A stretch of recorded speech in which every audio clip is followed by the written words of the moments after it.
Hey guys, it's me, the Ashton from the Ashton Forever channel.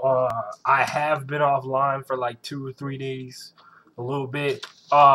Been doing stuff, been living, and I finally got time to be in my living room and record on this webcam because I've been trying to use my Samsung Galaxy S2, and one of my videos actually uploaded from there. You guys saw it when I was at my dad's house, but I made another one, and I had problems uploading it for some reason. I don't know why.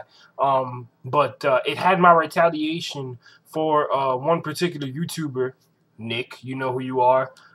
Nick thought he would be cool in his one video, where he returns. You guys should check that out too.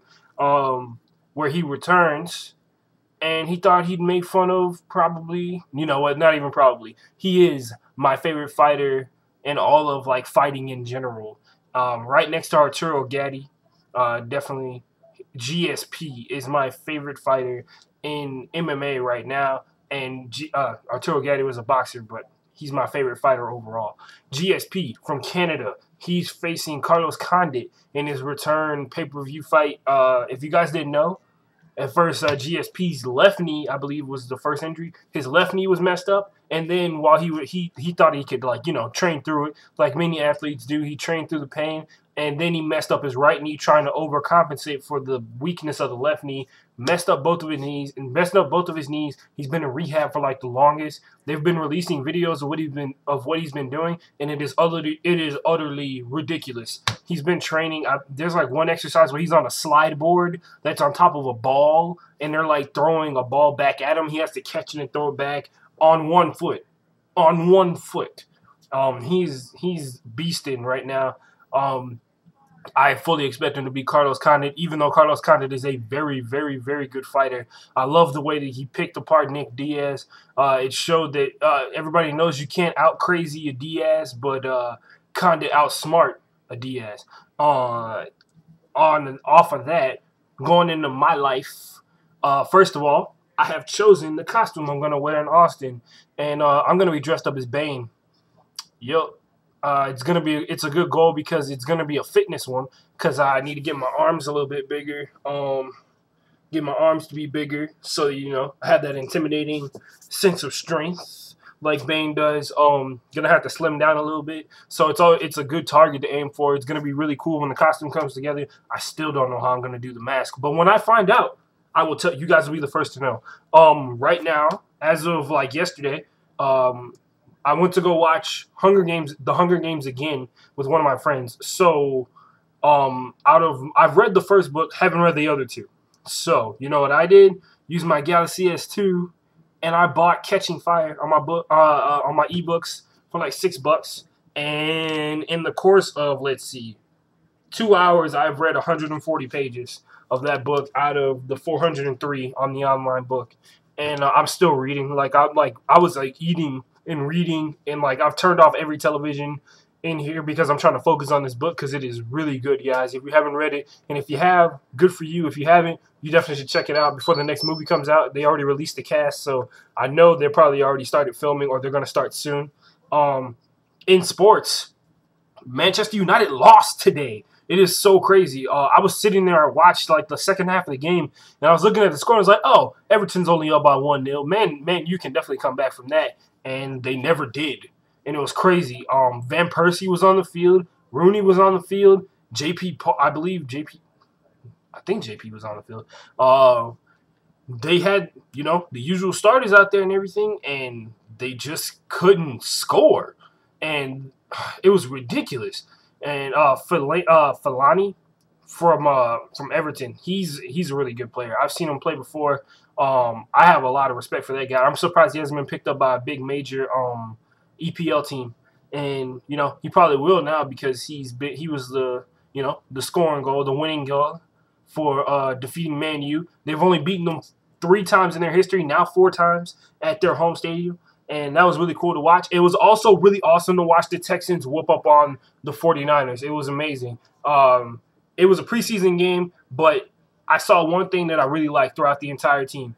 Every single unit, first, second, third string, all those guys that were out there on offense and defense and special teams, all those guys, it didn't even seem like their level of play dropped off. because the 49ers, they put their second string guys in, and there was just this huge drop off in offensive production from the first string. And our defense, second string defense, was just kind of like, what are you guys doing? We're ready to, play some real football. They look like they were ready to go out there and play week 1 against the Dolphins. And that leads me into my next point. Guys, I don't know if you know this or not, but I'm pretty good when it comes to predictions for winning NFL games and stuff. Last season, and actually the last 2 seasons combined, my accuracy rating is at 87%. And I'm shooting for 90%, trying to break that window this year. And for people who out there actually predict games, you know this for a fact. The worst week to predict games is week 1 and week 17. Week 17, mainly because a lot of teams have started to pack it in. Teams that are like low-level teams. Like last year, the Colts, they were trying not to have the worst record in their franchise history. So they went hard. They went balls to the wall, and they won, I think, the last game of their season and won like 3 games or something like that. But they still ended up with the first-round draft pick. And week 1, because you just don't know.